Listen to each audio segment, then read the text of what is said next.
মার্কেটের শান্তিপূর্ণ পরিস্থিতি নষ্ট করার জন্য, আইন শৃঙ্খলা বিঘ্ন করার জন্য এবং ব্যবসায়ীদের মধ্যে বিভ্রান্তি সৃষ্টি করার জন্য একটির পর একটি অপপ্রচার চালিয়ে যাচ্ছে। দোসররা, আওয়ামী লীগের দোসররা পালিয়ে গেছে, তখন মার্কেটটা একটি বিশৃঙ্খল অবস্থায় ছিল, তখন আমরা মার্কেটের হাল ধরি। ইন দি মেন টাইম আমাদের পূর্ণাঙ্গ কমিটি হওয়ার কথা ছিল, সেটাও যে কোনো এক কারণে হয়নি। পরবর্তীতে আমাদের আহ্বায়ক অ্যাডক কমিটির কার্যক্রম শুরু হয় গত মাসের 16 তারিখ থেকে।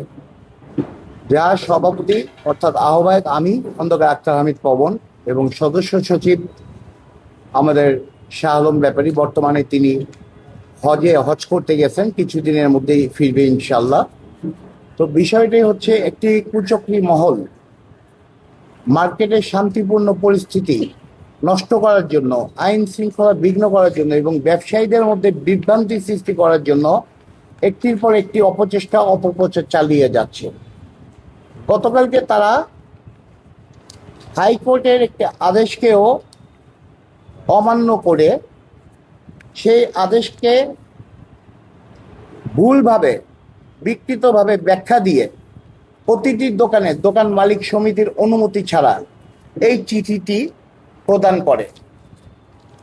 যেই চিঠির কোনো ভিত্তি নেই, হাইকোর্টে এই ধরনের কোনো কিছু হয়নি। অনারেবল জাস্টিস জনাব খিজির আহমেদ চৌধুরী এবং জনাব জিয়াউল হকের হাইকোর্টে মোতালিব প্লাজা দোকান মালিক সমিতির পরবর্তী ইলেকশন যাতে ঝামেলা মুক্তভাবে, without any hindrance from any quarter, যাতে পরিচালনা করা যায়, এই মর্মে একটা রিট পিটিশন দায়ের করে জনক মাহবুবুর রহমান বাচ্চু। রিট পিটিশন নং 7177/26। তো এই রিট পিটিশনে এই চিঠিটা নিষ্পত্তি করার জন্য 3, 4 এবং 5 নং বিবাদী মহাপরিদর্শক পুলিশের, ট্রেড ইউনিয়নের মহাপরিচালক এবং শ্রম অধিদপ্তরের মহাপরিচালককে একটা নির্দেশ প্রদান করেছে।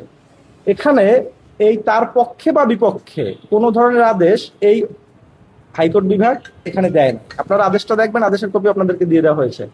এবং তিনি যে গত 18/6/2026 তারিখে নিজের নেম প্লেট সভাপতি হিসেবে দিয়ে হাইকোর্টের আদেশটা অপব্যাখ্যা করেছেন, misinterpretation of courts order, এটা কন্টেম্পট অফ কোর্ট হয়েছে এবং এটা বাংলাদেশের প্রচলিত আইন অনুযায়ী দণ্ডনীয় অপরাধ, এবং তিনি আদালতের আদেশ বিকৃত করে প্রচারণা করেছে এবং এজন্য তার বিরুদ্ধে বাংলাদেশের প্রচলিত আইন অনুযায়ী দ্রুত ব্যবস্থা গ্রহণ করা হবে।